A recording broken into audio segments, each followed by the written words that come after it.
welcome.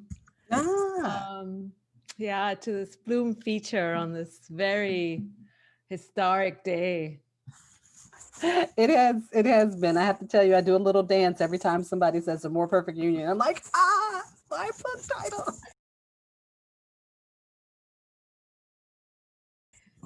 I actually almost wrote down how many times I heard it.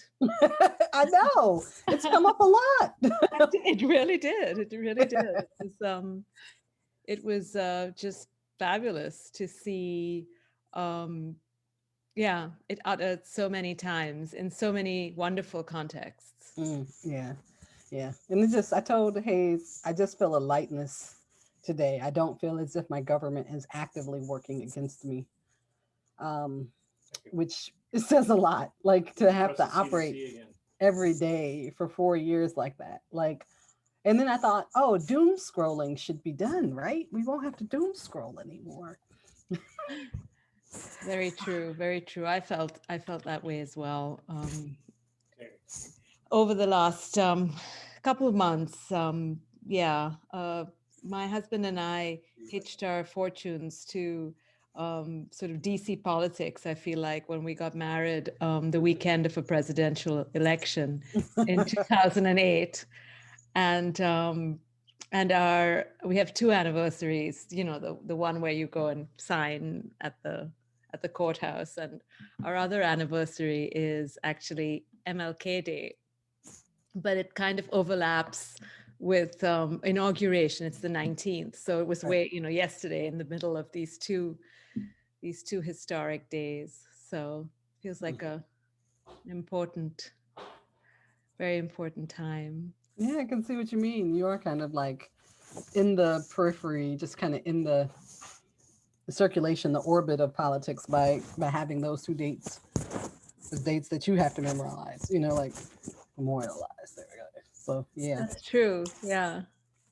Oh, I'm excited because you're one of the few people who've actually read the book now, and I'm Oh, I like, am. yeah, because it's like I've been waiting for it to come out, and it's just that thing where you're like, you've done this thing and you feel a certain way about the work, and yet no one knows you as a poet of that who's done that work because they haven't read the book. Yes. I don't know if that makes sense. Yeah, I think it does. I think I mean, you have that wonderful first book, Hate, Paint, yes, that came out in 2016. And I remember that very well. You and Hayes had a book out at the same time. That was yes. very lovely. Um, and I I was thinking about how getting a book to birth and then the mothering of the book once it's born are such different feelings. Um, you suddenly have to see yourself in a different way, and you see the poems differently, and then people start to respond to them. And the book we're talking about today is a remarkably sensual book about mothering and about so many different things, the politics of being a human. But it's a very sensual, very physical reading. Reading it was felt very physical and very applicable, and I could relate. It was so universal, and so much was spoken about how the female body is, has all these assets and aspects to it that are are so universal. I could relate to everything you were saying, Oh, good. and that kind of I think is so important at this time when we feel like our relationships and our experiences are different from each other when they're actually very similar in Yes. many ways, and yet they are different for Hmm. various reasons, Hmm. because of the racial history of this country. Hmm. And so you can't overstate the universal aspect either Right. without being conscious that you're necessarily live in the same body. So I Yeah. think those two those two realities were very upfront and central to me. And um, I wanted to ask you actually about that sense of um, whether it was uh, I guess the question was, there was a communal feel to your poems, a Mhm. sense of you were not alone and I was not alone as the reader. Were you at all aware of that when you were writing them? I was for sure with the goddess poems. Those felt like visitations. like every time, like so many of those came on as almost whole beings. And like the language, everything was there. After and I'd done the research, like to get the religious language right for different ones. I did the research on dermatology. People are like, people have no idea what poets research. It's like that's the weirdest thing. But some of those I didn't. I felt as if I was tapping something, channeling something because I really wanted to get to the experience of being a woman, and what it meant to suppress all these different things or have all these different aspects of your life that are never considered worthy enough of attention. Like the goddess of cleaning one. Like I just and like my husband and I were just talking about.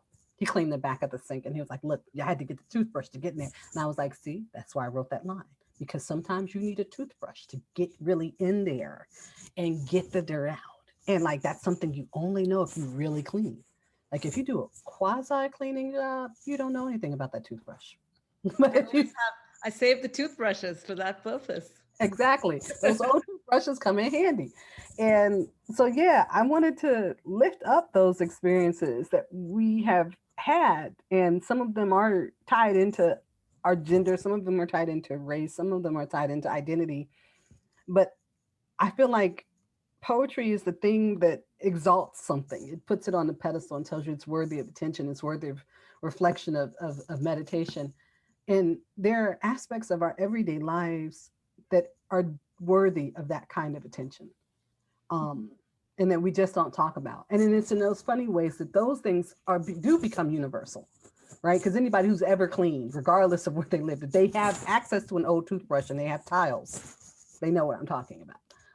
And that's like, and that can be wherever. You could be, a researcher in Antarctica, and if you need to clean, you go for that toothbrush. Um, yeah, so there are moments where I did feel like, in like the Prince poems, I didn't feel alone, because Prince was always there. Prince has always been in my head. Um, in yeah, and for some of those, yeah, I didn't feel alone. I felt like I had to tap into something to talk about an experience or an emotion that I knew was felt by others. So I don't know. I think that makes sense to me in some ways. But like those goddess poems, those really did feel more like a visitation. They just came on. So and those were all written in one like fell swoop, except for one. I think I wrote them all one summer, 1 week at the community of writers in Lake Tahoe. Uh, in 1 week, those all came.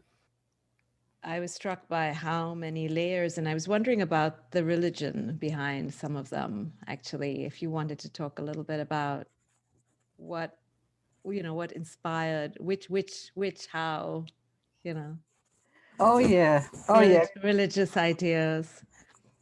Because I had to think about what it is that we do when we pray and who we pray to. And I had to think about the language that we use because it's such a specific language that we use for religion, for a conversation on divinity, for conversations on power. And so I kept going to these like handbooks online, like liturgy and like and I had to look at what are the actions we do in church, what do we call those actions. I had to look at different religions just because I really wanted the language like right, especially like for like the goddess of scars. That's the one where I had to do all the research on these dermatology websites and National Institutes of Health websites Mhm. just to get the titles right for the different scars.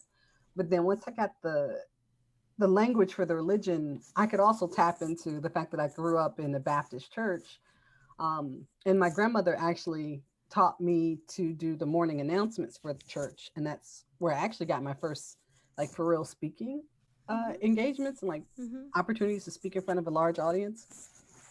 So I knew the language of religion in a Christian way, in this, because it was in the back of my head. Uh, and I knew I could tap that, but I had to also tap that the fervent nature of it.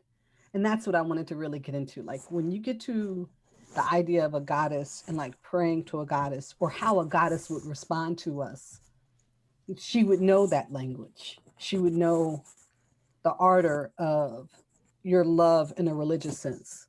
And she would know the power that that would give her. Because I do firmly believe, like, we have that saying about, take my name out of your mouth. Like, there's a power in putting someone's name in your mouth. And to think about how I could talk to a goddess of anger or to a goddess of lust, she knows that power. And I just also was so intrigued by this whole idea of empowering women in the roles that we play in different arenas in our lives. Because I think on some level, if you're lucky, you've been a goddess of lust. You've lusted, maybe it's Michael Fassbender, maybe it's Denzel Washington, who knows? But we've all, if you're lucky, you've had someone you thought, oh my gosh, he could totally eat crackers in the bed and I wouldn't kick him out. You know, you know, Is and it Michael Fassbender? Is that it? yeah, well, yeah, Yeah, because he got a poem. It goes through stages. Right now, I'm in this whole Hosier stage, which has to go away because there's no way I'm ever meeting that man. And even if he did meet me at this point, he will probably run the other way because he'd just be like, "No, major fan." Like, yeah, calm down. But yeah, it goes through stages. And my husband's so patient because it means nothing. It means absolutely nothing. I'm not running anywhere. He's the man that gave me two kids, and he makes a great breakfast, and dinner and grills. So, where am I going? He knows the laundry better than I do. Um, but yeah, it's and those goddess poems too. I have to thank Jane Herschel, who I do actually at the beginning of the book, Mhm. because I invited her to the Folger, and we were out at dinner, and I got to talking about Greek mythology, and I said, "Oh, I wish they had a goddess of this or goddess of that," and she was like, "Well, why don't you make your own?" And I was like, I had never thought of that. Never so empowered myself to think I could make my own goddesses. And now that you mention it, that goddess of lust was the first one. But then, the rest of them came like giving birth, and afterbirth comes out so quickly. It's like they just came in a rush of blood and anger and fear and emotion, but they came. Um, did you talk to yourself about or think about how you were going to take two things, which was one was the voice. I was intrigued by that. Who is the you? Who is the she? Who are you speaking to? Did you have a process where you decided that I'm going to speak in the first person from the goddess's point of view to myself and trying to work that out before you started, or did you just know that this is the voice, this is the persona? um, I was interested to know where that came from, the idea of like who's who and why, and Mhm. maybe it was just organic. I always knew it would be kind of like I always, well, they're all persona poems, so that's there. But I knew I needed that first person. Um, and for most of them, I think if not all, I think, yeah. And it's like that just felt, that was the empowering language for me. Is I wanted someone speaking on high and speaking down to her subjects. Like, okay, Mm. this is what you need to do, and this is how you need to be. And you need to be more thankful for that scar because that scar saved your life, rather than you complaining about it's ugly. You need to just be thankful. And so I needed that voice that be an authoritative voice Mm-hmm. and a knowledgeable voice, but sometimes, and stern. In Mm-hmm. some places, stern. I needed her to give commands, like the goddess of anger, like let me in. And that was such a, like, I really woke up from a dream with that voice in my head. Did he do this? Did he do that? Well, let me in. And I thought, oh my gosh. But yeah, it had to be a voice from up high speaking down. And I That's thought that was important. fascinating. Did you embody her or I them? did. I did. I Yeah. felt like for that moment when I was writing the poem, I had to pick up that it was like almost a haughtiness. And it's like, and the funny thing is that's not a place or arena I often inhabit. Mm-hmm. Like, I think if you know me, I'm like, I'm not a haughty kind of person. Yeah.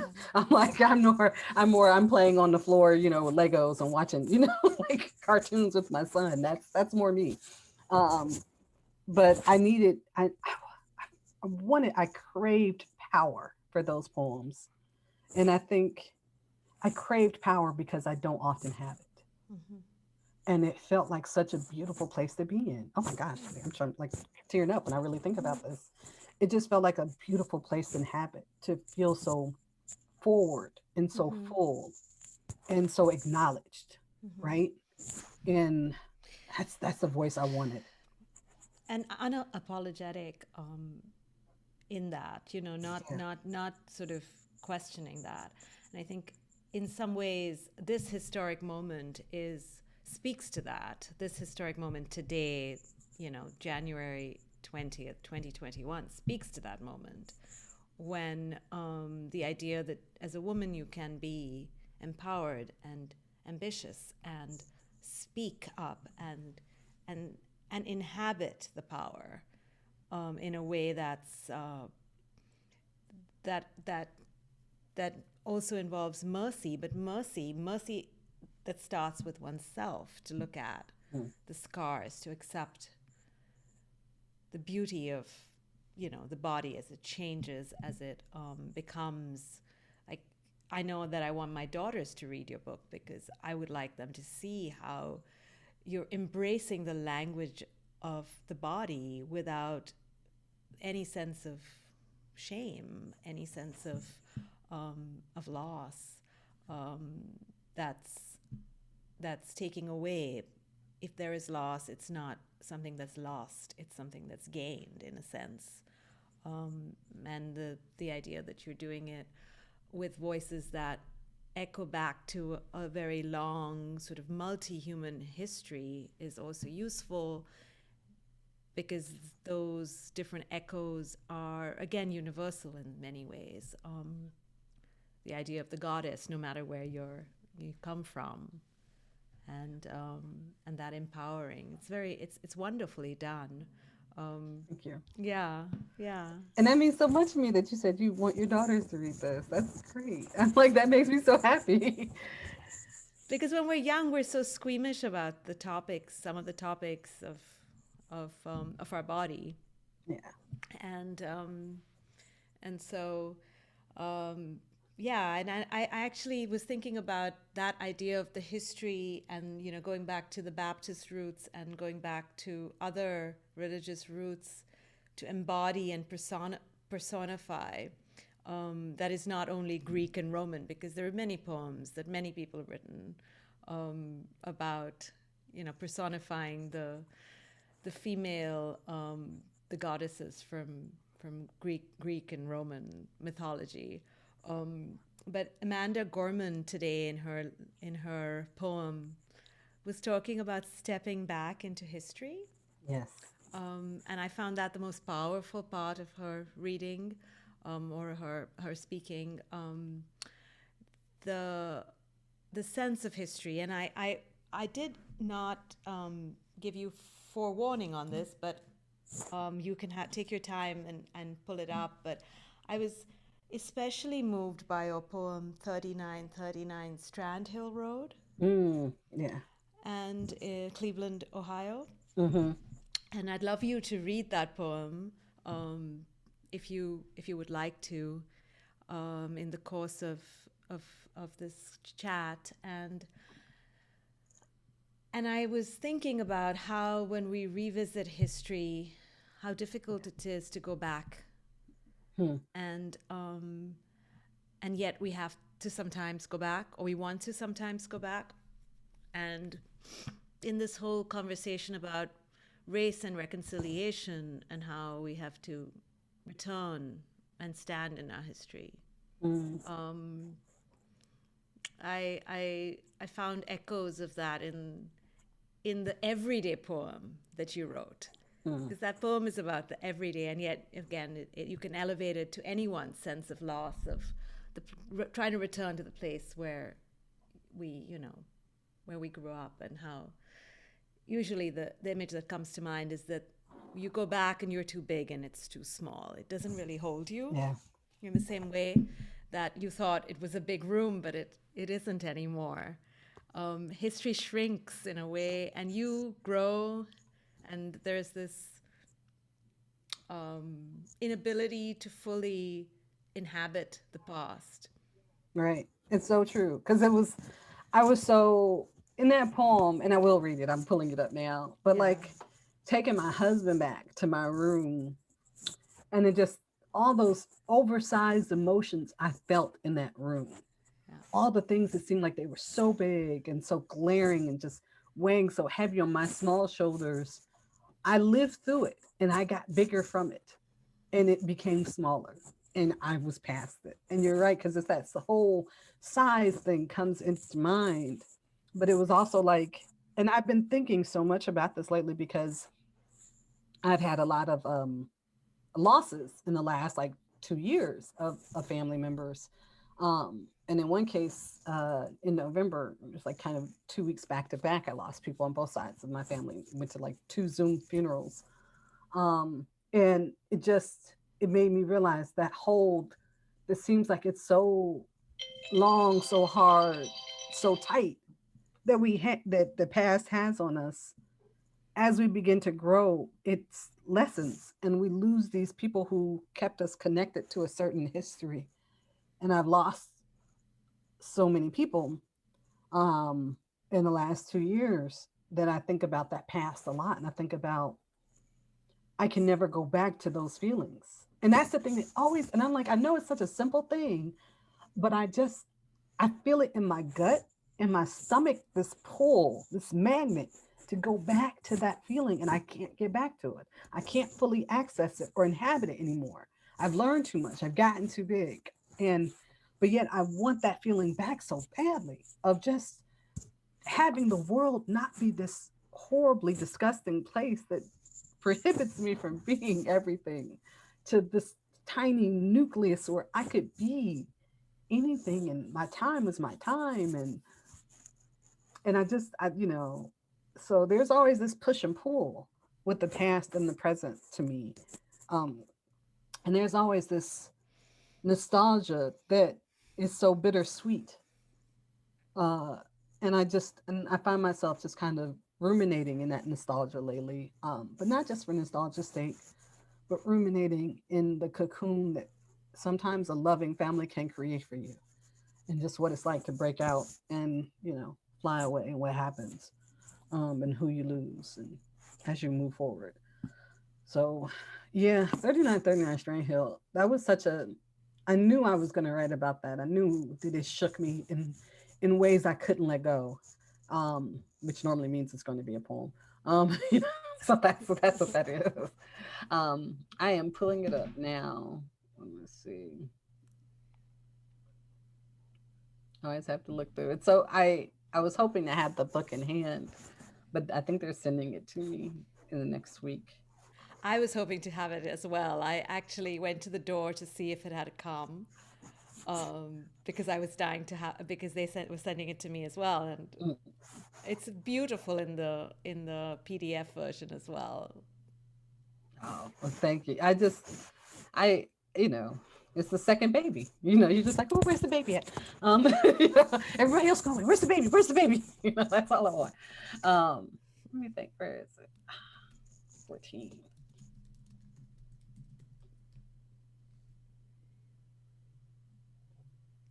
Okay. All right. So I'll just start in. The beautiful thing is my husband uses this as that thing. Like I cleared this whole space at the beginning of the pandemic to work. And no sooner than I walked out the room, my husband came in here with all his gear and put it all right down here. And I was like, really? Really? I just made this space for me and you're gonna take it. Okay. So this has been his space, this is his chair, extra monitors, all of it. Oh, But that's really? okay. Yeah, That's yeah. funny. Yeah, no. I was like, Um, man. I have one request, which is a Mm-hmm. funny request, which is your earrings are fabulous, Oh, are they making noise on the but they're distorting your audio a bit. And so I thought it would be all right to keep it going, but I think we should remove them because Okay, no worries. um, they're they're swishing like the wind, which is beautiful. But I don't want you to read the poem without. With that, yeah. You need just the No audio. worries. That my radio producer moments come back to me for that. Like, oh yes, do you have any bangles on? Anything that would make noise? And yes, I totally did. I totally had on like dangling earrings. Yeah, I know. When I put, I sometimes wear my little. I have different pins. This is my BLM pin, Mm-hmm.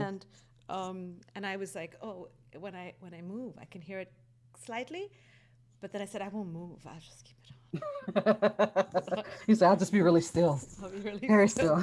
still. Well, I have it up. I can definitely read it. Read it. Yes. Okay. 3939 Strand Hill Road, Cleveland, Ohio. Like intruders, we tread cautiously on the icy stone path around the house. This is the landscape of my dreams. The iron gate that safeguarded the patio, rusted and flaking to the ground. Creaking, it acquiesces, announces our entry to the empty yard behind us. We peer through windows just like thieves 45 years ago. My grandfather finding their footsteps in new fallen snow. Now the windows are striped with bars, so we see nothing. The boxy backyard that housed my Barbie's adventures seems smaller, tamer now. This was my father's home, mine. Now it's a listing in the paper. My aunt still has keys. She takes us inside. Under dust, a living room huddles. Sunny tile in the kitchen clashes against the black white remodeling. Upstairs, in what was once my parents' threshold, my husband hunches awkwardly to fit. I lead him to my old room, but it's no longer pink, shell, and sucker. A boy slept here. I can tell. Still, my lips spill story after story, each nick, gouge, crayon score, cracked walls echo back more hollow than before. I cannot paint the colors right, can't fill in the laughter, the security, each name carved in wood on the bookcase. Out front, Mommy and I planted tulips, red then yellow, until the squirrels mixed them up. 30 years later, only two survive, haggard and slumped, punked by the longer, lingering winter. Grandma's daylilies, her pride, wilt in this nor'easter's grasp. My aunt locks the door behind us. I'm not sure it was good to say goodbye from this close. Back in Maryland, the past was pictures buried in a photo album. Now I am deafened by the din of loss, blinded by April snow. This was the first house our family owned. My grandfather's trust in land, finances, a safety net. Grief unravels my tightrope. I rage at seeing the ground rush up, my center of gravity gone. Thank you. Yeah. Ah, there's so much in that poem for me. All the people I've lost, all the things I've lost, my best friend who lived 7 houses down, everybody who knew my parents on Strand Hill and my grandparents. It was that kind of neighborhood where you couldn't do any dirt because some neighbor would know and either come after you to come after your backside or tell your parents, or you knew your backside was getting warmed at the end of that. You just, and it was the kind of neighborhood and the kind of living where my mother really would tell us to go outside and not come back in until the streetlights came on. And you could do that and feel safe. So, Yeah.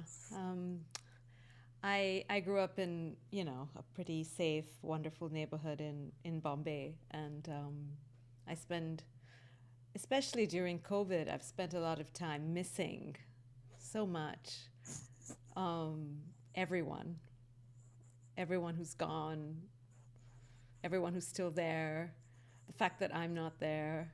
mm, Um, there's such a deep sense of loss, and I keep telling myself that we live many lives, and maybe that's the only way I can deal with the loss. That this is this life now, yeah, the life that my children have a similar life in some ways to the one that you had because they have these people around and they're out and about, and um, but uh, but I don't have There's a security the that you, old streets. I don't have yeah, the old places, the yeah. spaces. Um, I was particularly struck. We went on New Year's Day last year to the Baltimore Museum of Art, that's doing some amazing work with bringing more women and women of color in to do. I think they're not curating anybody who isn't a woman of color anymore. And they started with Micheline Thomas. Do you know her work? I don't. Um, she does these wonderful installations of the inside of drawing rooms and living rooms. And she's an African American artist, and she sort of shows what we see usually only in, you know, we only see often in many, until more recently, um, white homes on the interior. And she's, bringing in the black the homes, and they're the same. And there's a sense of there everyone lives in a different reality sometimes. And what could,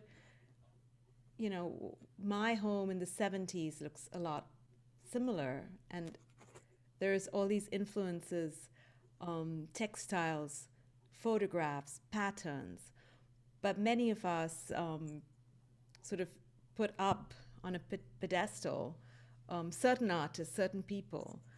And coming from India, obviously, we had a whole lot of Indian artists, and so we didn't have quite the same um, lack of variety.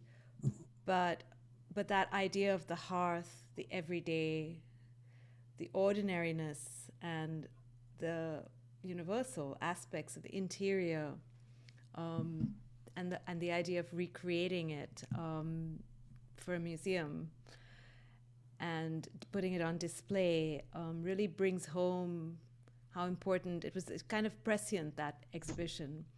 Um, it takes over most of the entryway of the Baltimore Museum of Art, the BMA, which is a fabulous museum. Um, and we see the wallpapers, the art of local Baltimore artists, and it ties in a little bit with what you're doing with the everyday. And I think that's a space where there's a lot of healing potentially, because so much of the everyday is separate in a segregated country. Um, we don't really go into each other's houses in the same way. We don't experience, we don't trust, we're afraid, we don't know. And yet, there is this universal track that we're all on that's, um, so easy to relate to, actually. And connects us. Yeah, Connects us. the human experience is our experience. And so I think that I wanted to talk a little bit about this union, the union of all these experiences in the title, the everyday experiences, and a little bit about the title, a poem, and the title of the book, and a little bit about your vision of what you were thinking about when you wrote that poem, which we'll be including in Plume, so everyone will get a chance to see it. And it hasn't been published anywhere else. Right. Yeah. What? More So perfect union? Nope, it yeah, has not. and it's the final poem of your book and the title of your book. If you wanted to talk about that. Oh yeah, yeah. It's there's something about I think when you hit a certain age in life where all your identities begin to coalesce, and instead of if you're lucky, I guess, and you're not in conflict. And I've hit that point because when I was 16, that's when I first came to Washington D.C. as a congressional page. So I learned those august words early on, like a lot of school students. But then I lived it. I was here. And matter of fact, when there was the insurrectionist coup at the Capitol building, it hit me in a different way. And I realized when I went online, it hit my other congressional page friends in the same way. That's where we used to work, you know? And it was just like, these people are coming into our old job and they're tearing it up. And we went about in that place with reverence, you know, not total reverence. Yeah, we ran around, we were kids, but whatever. But, and, so that I was grounded in the idea of what the Constitution was and could be. And then by grad school, when I was learning about international affairs, I realized how far we'd fallen from those ideals. Yeah.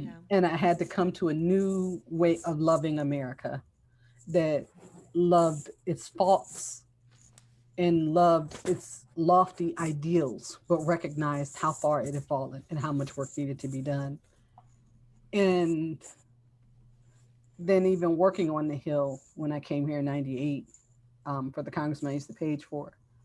So there's always been that kind of very political part of me that knew the Constitution, you know, that read it, that really wanted to take America to task for failing, and not only failing itself by not recognizing how strong and beautiful it could be in its multicoloredness, but failed so many women of color, like my grandmother. And I thought about that a lot. And I thought about how this country has failed our grandmothers. Um, you know, my grandmother losing a sibling because he was sick and they lived too far from a hospital, which shouldn't have to happen, but that's what happened. Or my aunt missing 2 years of school because Little Rock shut down the schools rather than desegregate. And my aunt, who's smart, was smart as a whip, you know, what could have happened to her life, who she could have been for those 2 years that she missed, and that America didn't have a chance to have her potential realized. And I thought about just how many people we failed, even as we export this whole idea of American exceptionalism. There are so many people that you trod on just to say those words and to believe the lie of it. And I wanted to take this country and that Constitution to task because it's beautiful. As a poet, you can read it and you get moved by those words, and it's so beautiful. And it hurts so much for it to be so far from the reality that we could have, had if we just let divorce ourselves from this whole idea of white supremacy, of the whole idea of whiteness, to just interrogate it. And so I wanted that was coming together. My I was coming into my identity as a mother. You know, now I have a tween, a 12-year old, and a 10, an almost 10-year old. He's like 3 weeks away from being 10. You know, so I was coming into my identity as a mother. I was coming into up to the second decade as a wife, and you know, 4 decades as a daughter and a sister, and at least two as an aunt. And so all these identities were coming together. All these years of being at the Folger was coming into my head. Hence the epigraph from Romeo and Juliet. It's like I can't help but think in some Shakespearean terms sometimes. And I wanted this book to showcase that, to reference that, to embody that. So it's a more perfect union in me because all these identities are coming together, and I feel more fully realized now than I have ever felt. But it's also that more perfect union in me wanting to find that political voice to take this country to task.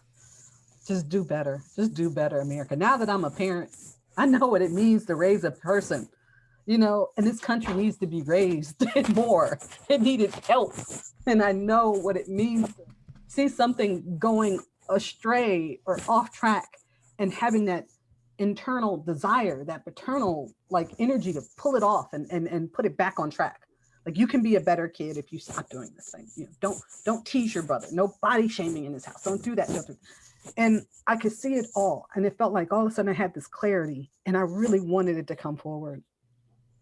And then I could feel the power in those goddesses, and that's why I was just so excited that you actually had a chance to read this book. This book does mean a lot to me. It is a way of growing that I don't think that I wish everyone would give themselves patience to grow. in a way this way, you know, to let themselves come together and coalesce into this fully realized identity. And if anything, it does lessen the blows of aging to know that I feel more secure in who I am, Mhm. even if I can't move the way I used to. I know, Yeah. right? It's like I can't drop it down low anymore. I used to be able to drop it down low like the best of us. Now it's just like, oh my God, 46-year-old knees don't want to drop down low. Wow, did not know that.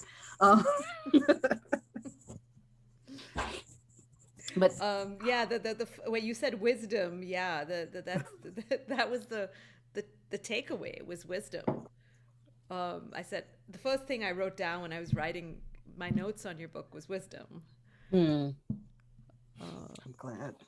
Yeah. Ooh, that really um, brought out the tears. That did. it's a Ah. very emotional day and a very big deal to have such a beautiful book Oh. out. And yeah, congratulations. Did you start writing them after Hate,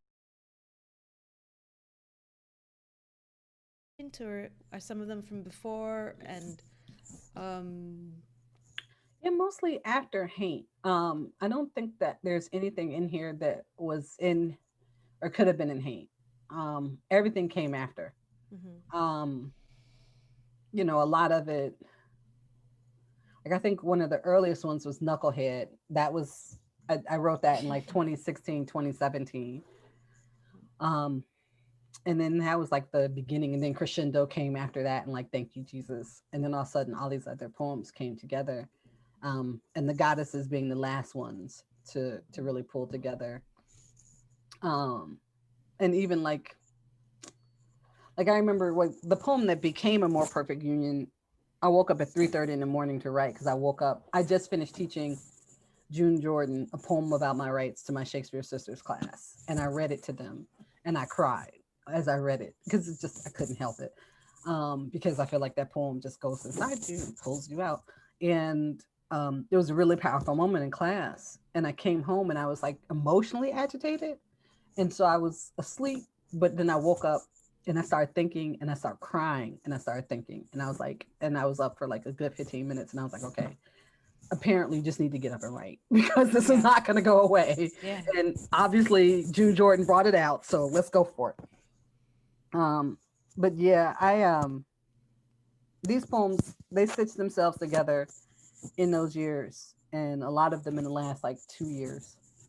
Um, because again, at that point, I was really feeling I was starting to come out of the fog of early motherhood, you know, mhm, where at least I now could get some sleep, you know, and didn't have to wake up for diaper changes or what have you.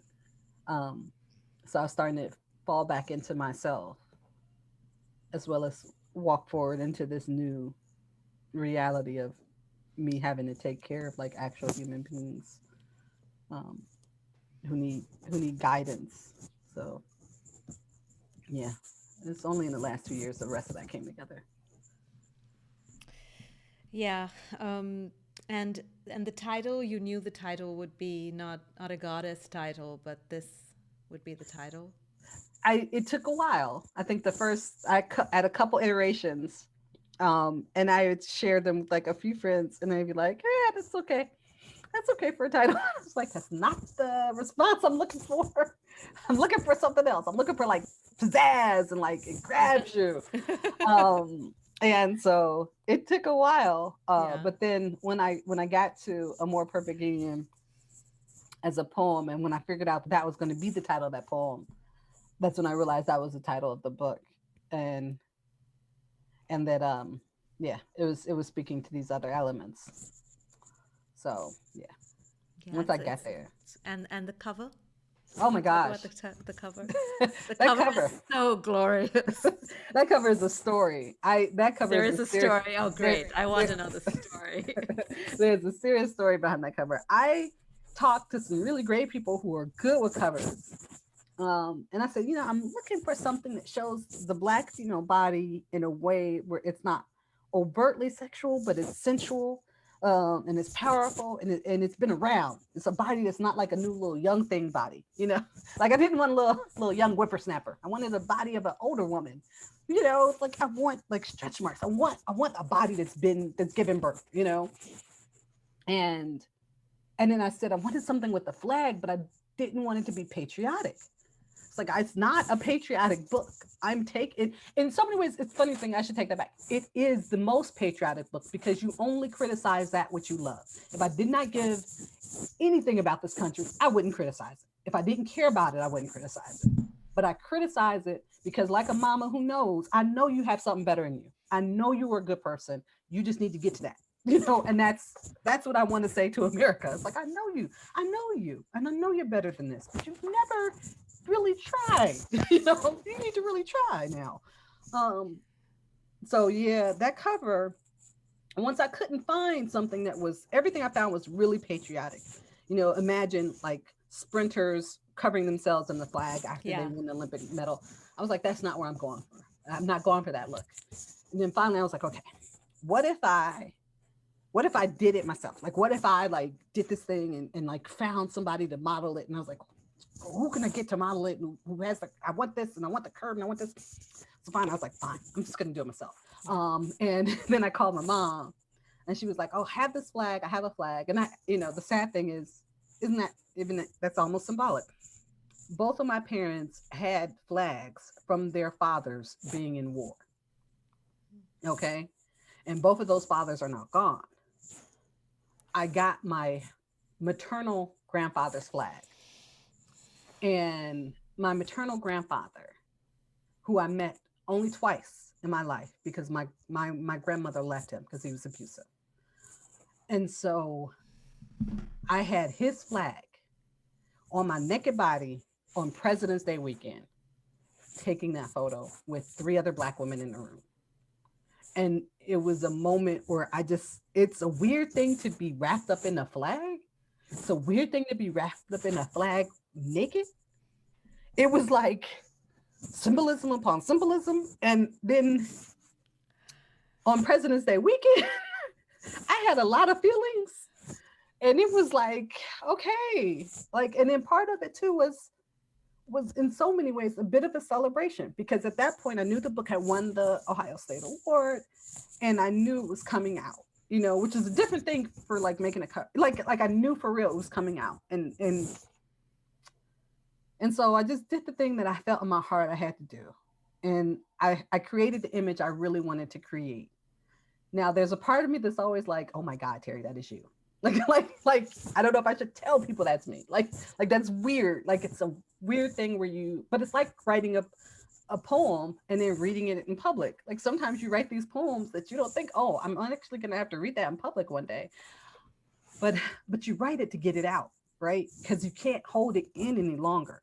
You've reached this pinnacle of understanding. This prism has been created and you need to let it be seen by others and you need to get it out of you.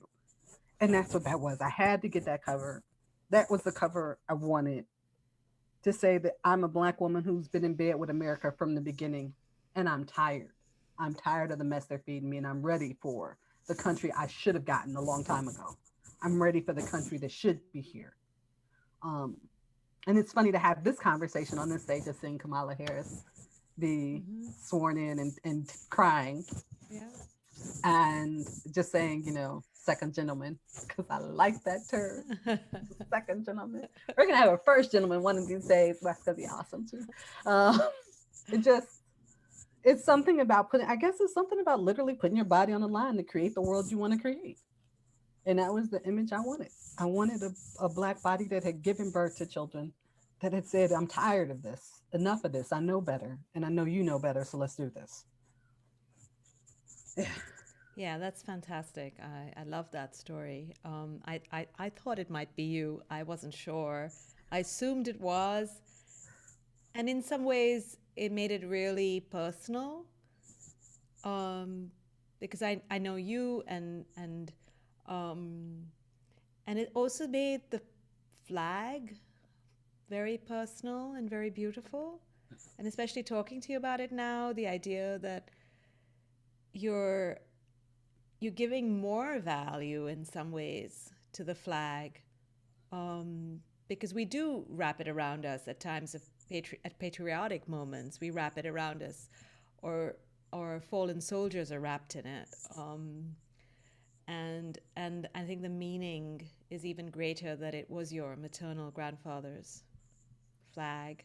And do you wish to speak about what war he served in? Was it? He was in World War II. Uh-huh. And the funny thing about that is, the more I think about that flag and him, and what I learned about how much it changed him, uh, that he came back a very different man and a lot more physical than he had been before he left.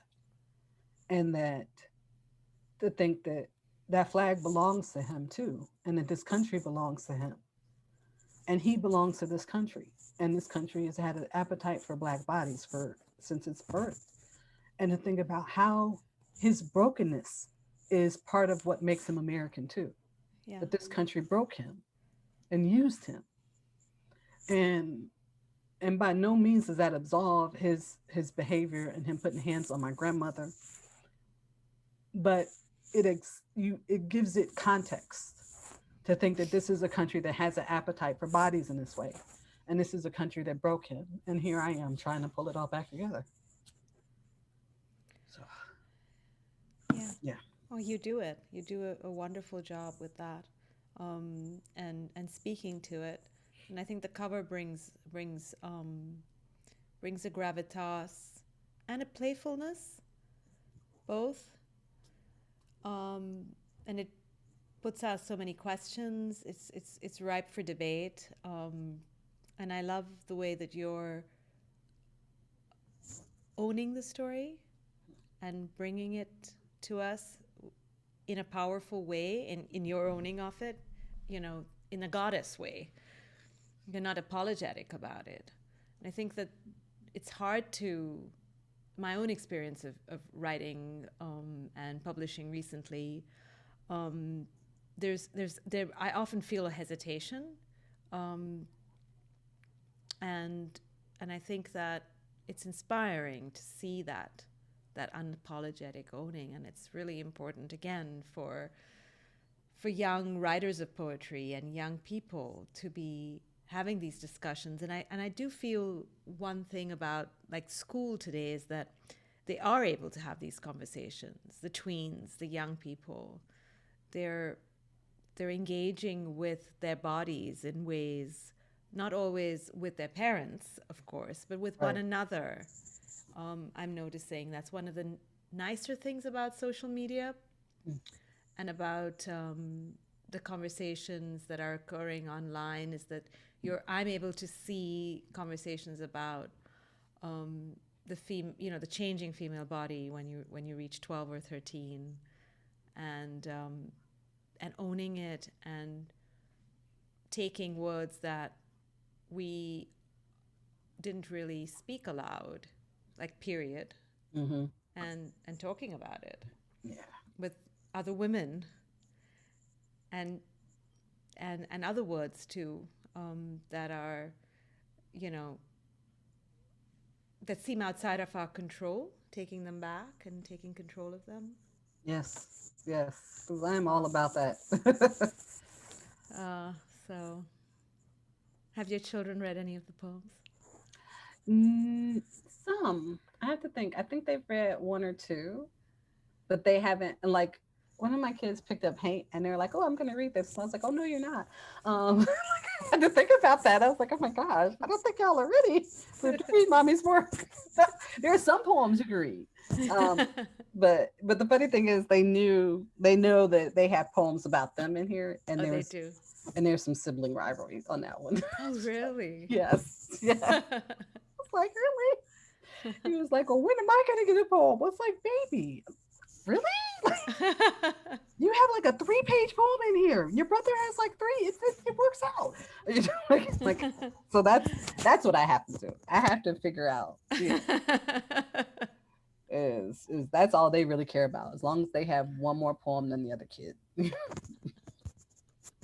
That's very funny. I had a strange experience with my new book. I had some friends um, read it, and their children read it, who are my children, friends of my children, Mhm. and then they're quoting back to me and to my children what they read, And I have to say that my little one really didn't like it at all. She said, "You said this about me in a poem," and and then she opened it up and she hadn't read them, and she said, "You said this about me," and she read it and she said, "That's not about me." And I said, "I'm not going to say anything. That doesn't sound like me. I didn't do this. Oh, I'm not me. It's not me." So it's the opposite. She doesn't want to be in it. Oh, So wow. so the fact that she features is something I'm not advertising to her. And But I'm then remiss. Congratulations on the the new book. community is Yeah. sort of Is coming it? in. Oh, thank you. Yeah. Um, and so yeah, it's sort of a, and then it becomes a thing, as you were saying, I'm one of the few people who's read it, and now people will read it, and it just becomes something that's outside of you. I guess you realize that with Haint, and um, so much is going to come from it. It's such a beautiful book, and it's so special, and it's marvelous, and congratulations. Yes. Yeah, I'm so excited about it. And we're going to be hearing many things, I'm sure, through this new year. Um, yeah, I'm there's just more to come. I I'm hoping that is the case. I'm just really happy to have this conversation with you because I'm like, you get it, you get the book, and you know me, and so it just that feels really special. So, but yeah, like I said, let me go back. Congratulations on the book. Thank you. And this is really exciting. Thanks. So we have reached the end of our hour, Oh my gosh. and we have to bid adieu. Well, that was great. Thank you so much. What a special day. I'm so pleased that it worked out. I can't believe how the fates aligned. Here's an Indian woman talking to an African American I know, woman, right? and We now we are. have a vice president who's Indian and African American, I know. and it happened today, of all days. I know. How exciting is that? I know. I know. No, my Hercules clap. I'm like, yes, this thing happened, and this is the America we live in now. Just in 24 hours, we've gone from the menace, the racist, rapist menace, to now. I'm like, yes, I feel the weight lifted. But you have a book to tell us about it and make us take charge. Hope so. um, but it's more than that. It's on so many levels, and so I think that people will be reading it not just for the politics, but also for the personal politics, the private politics, and the everyday. There's much there to celebrate. So thank you so much. I so appreciate it, and I'm looking forward to seeing you in person before too long. I Yes. know how hard it is to have a book out at this time with no ability to really get together, but we're going to have long celebrations now,